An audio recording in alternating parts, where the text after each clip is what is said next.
So you were the mastermind behind the success of Dropbox. I, Because I was using Dropbox back then. I would say it was that, you who got me.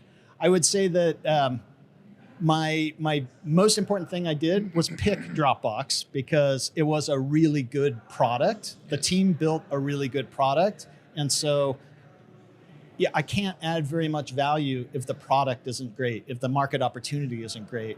But because the product was great and the market opportunity was great, then I could build the engine to get lots of customers on there. And so I started building that engine, and a lot of A/B testing, a lot of,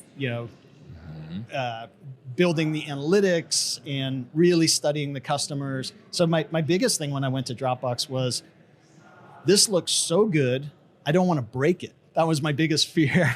And so I before I ran even one experiment, I ran surveys every single day. So there was 100,000 people on the private beta. So I joined the week that it became publicly available, but 100,000 active people.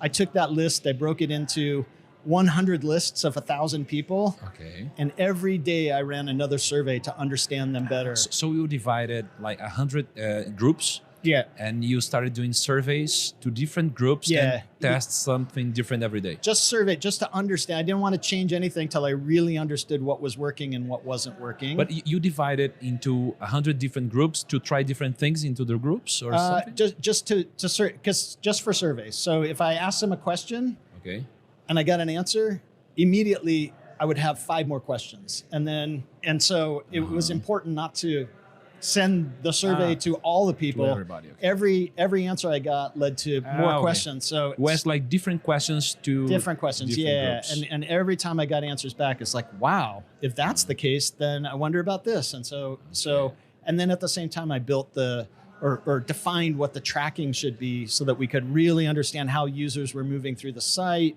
where we lost people. And when I took all of those insights, then I came up with what are the first 10 tests we're going to run. And what are the most important questions to make to your clients to really understand how you could improve all the metrics when you're trying to study? Yeah, so there's 2 things I'm trying to understand. One, I'm trying to understand success.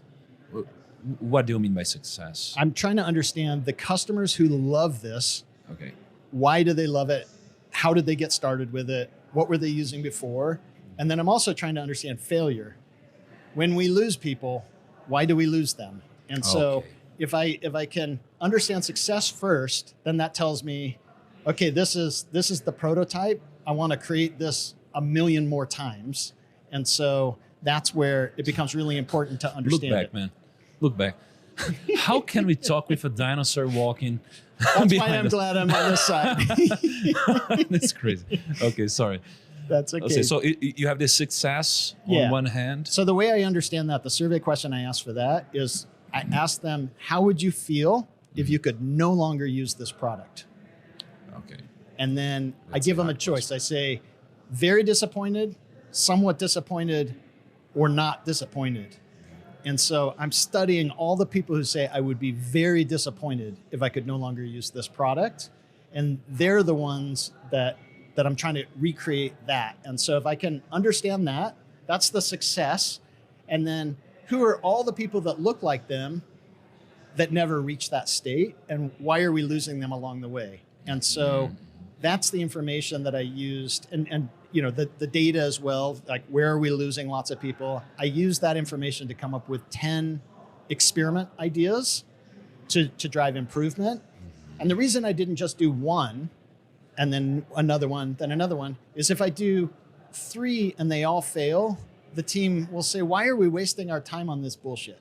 So I really wanted to have 10. If I get the team to commit to 10, then I'm certain there will be some successes in these 10 experiments. And so that was what we did. I convinced the CEO that, it took me maybe a month to come up with these 10, but I convinced the CEO, let's run these 10 experiments. And then the CEO and I could explain to the engineers why these experiments are so important. Okay. And then based on those successes, the engineers are all math people, and They said, of course we need to do this. Test, you're going to figure out better ways. And so then almost every experiment idea after those first 10 came from the rest of the team, and it just built this early culture that, so Dropbox was actually the fastest SaaS company to reach $1 billion in revenue. And we did it like with very efficient cash flow positive results all the way through. And I think it was by really getting this whole team understanding the importance of testing and learning, and truly understanding customers. And by doing that, we ultimately were able to build a really valuable company.